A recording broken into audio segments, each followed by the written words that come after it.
Thank you. Thank you, Speaker Sir, for yielding this time to me. I want to thank Lok Jan Shakti Party for giving me this opportunity. Honorable Speaker Sir, I rise with immense gratitude and respect for our Honorable President of India for her encouraging, enthralling and encouraging speech addressed to the Parliament. It is with great pride and wholehearted support and appreciation for the vision that she has laid out for us. हम बोलना चाहेंगे speaker महोदय कि हमारे यशस्वी और ओजस्वी प्रधानमंत्री श्री नरेंद्र मोदी जी के नेतृत्व में भारत लगातार विकास की ओर अग्रसर है। स्कूल और विद्यालय में ही बापू के विचारों को पढ़ती आई हूं और आज ये कहना चाहूंगी कि बापू के विचारों को अगर सत्य निष्ठा से कोई आगे लेकर के जा रहा है तो वो एनडीए की सरकार है। सर, बापू का विचार था कि गरीबों को मुख्य धारा से जोड़ा जाए और एनडीए की सरकार बखूबी ये कर पा रही है। देश में 4 करोड़ से ज़्यादा पीएम आवास योजना की स्वीकृति, 12 करोड़ परिवारों में 55 करोड़ व्यक्तियों को पीएम आरोग्य योजना के तहत स्वास्थ्य बीमा मिला है। 25 करोड़ लोगों को मल्टी डायमेंशनल पॉवर्टी के बाहर लाया गया है सर, और 80 करोड़ आबादी को पीएम गरीब कल्याण अन्न योजना के तहत लाभ लगातार मिल रहा है। एनडीए की सरकार ने बिना धर्म जात पूछे गरीबों का उत्थान किया है और उत्थान के लिए लगातार काम कर रही है। सर, हम बिहार से आते हैं और बिहार ने 2005 से लगातार एनडीए को बुलंदी और मजबूती दी है।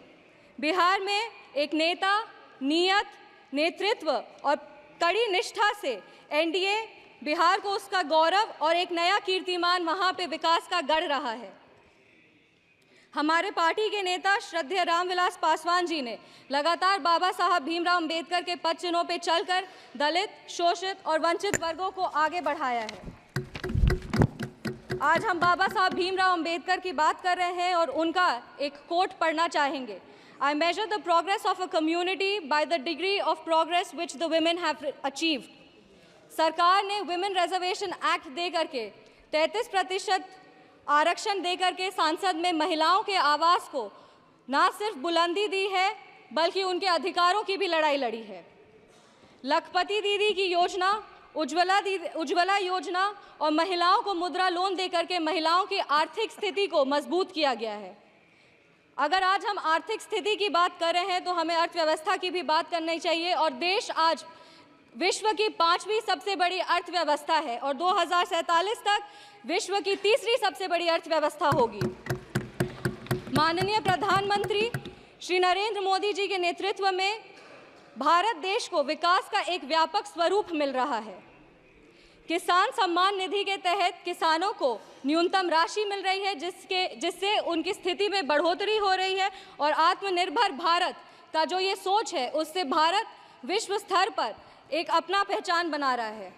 अगर हम विश्व स्तर की बात करें तो G20 के न्यू दिल्ली डिक्लेरेशन में 100% ग्लोबल कंसेंसस के साथ भारत आज एक विश्व मित्र के रूप में स्थापित हो रहा है।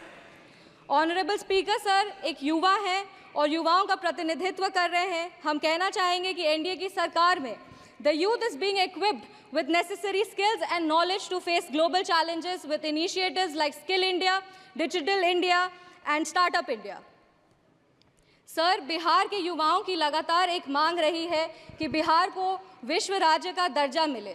बिहार का प्रतिनिधित्व कर रहे हैं, इसीलिए हम हमारे माननीय प्रधानमंत्री जी से अनुरोध करेंगे कि इसके लिए अगर नीति आयोग में कुछ बदलाव किया जाए तो उस पर उनकी विशेष दृष्टि हो और बिहार को भी आगे बढ़ने का सामान्य अधिकार मिले।